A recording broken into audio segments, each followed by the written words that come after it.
Part 4 of the scenario-based training masterclass. In this video, we're going to be talking about how to increase stress.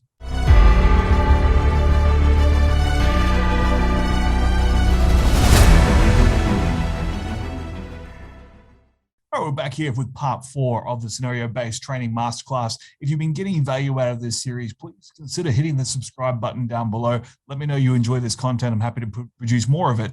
The last video, we talked about layering, which was adding different elements to a scenario to be able to elicit a different training response, whether it's decision-making, communication, physical response, situational awareness, whatever element you're trying to get to, adding those different layers to introduce different pieces of that. So what we're going to be talking about now is kind of similar, but in addition to this. So when I talk about adding stress or adding different stresses to a scenario, the reason that I'm doing that is because the student or the participant or the person I'm training has already shown a level of competence at a basic level. And I don't want to add too much to the scenario in terms of different layers. I don't want to make it artificial, but I do want to increase the stress levels. And this is something that becomes very important as students start to become advanced. They start to become comfortable with what they're doing, and they may wish, or they may start to stall, I guess, when it comes to their ability to progress and to feel like they're getting something out of the training. So adding stress can start to chip away at some of that confidence and some of that competence and force them to grow and to evolve and to continue getting better. So there's a couple of stresses that I use. There's a lot of stresses you can use. I highly recommend picking up the book, A Scientific Approach to Reality-Based Training, which is an amazing book about this, about how to do scenario-based training properly. But I highly recommend you pick that up. But there's a couple that are really go-tos for me that I'd like to share with you. The first one I like to use is time pressure. So let's make the scenario time sensitive. So maybe we need to get somewhere, we need to go somewhere, the situation is going to get worse if we don't address it quickly. That can really play havoc with the decision-making process and also how much time people spend communicating. Sometimes with time pressure introduced, people will jump to a physical response much sooner than they would have because they feel like they're going to run out of time if they don't. Now, depending on the circumstance, depending on the situation you build, the scenario you build, that may be appropriate or may not, but time pressure is an easy variable. The second one that I like to use is increasing the threat. Okay, so in this situation, it might be, we talked about last time, adding the variable of having a child present. Maybe you're with your child. Maybe there's now an increased possibility of death or serious injury occurring. Maybe if we're training law enforcement or security services, we might introduce something like an element of terrorism, that this maybe isn't just a strange person, maybe this is a terror attack or the preamble of a terror attack. So we can add in different pieces that increase the threat, which increases the stress and the consequence for getting a decision wrong. And again, this can lead to either flaws in decision-making, heightened situational awareness, which might end up being a detriment, or it can lead to a better response. So being able to change the overall threat of a situation is a powerful variable, powerful stressor. The next one is introducing a role conflict.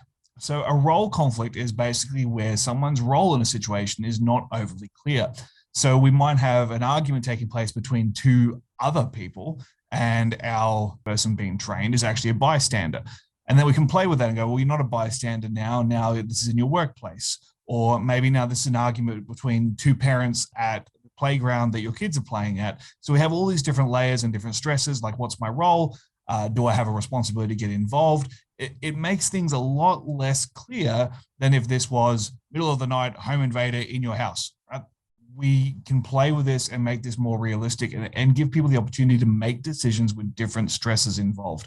Another one I like to use is the workplace, because everybody has a slightly different relationship and different personality and a different authority status in their workplace versus in their home versus in their social group. So play with that. How does this play out if it's happening at work where perhaps you are held in a higher regard than you would be elsewhere? How does this play out if it's with your family where maybe your power structure is different? So that role ambiguity or that role conflict can cause just an extra little layer of stress that's very easy to replicate in training without heightening the danger. The next one is performance-based pressure. Okay, so this one I like to do is a little bit mean, but especially with younger audiences, teenagers, early 20s, is I'll put them on the spot. Now, obviously, I'm not going to do this if someone isn't confident, if someone isn't competent, but certainly if they have issues with self-esteem and so on, I won't do this to them. by someone who is kind of outgoing and confident is I'll draw attention, stop the class. Everybody, please watch this one. Please watch Tommy do this particular scenario. And even though the scenario doesn't get any more difficult, he has now real world pressure, real world performance pressure to get it right.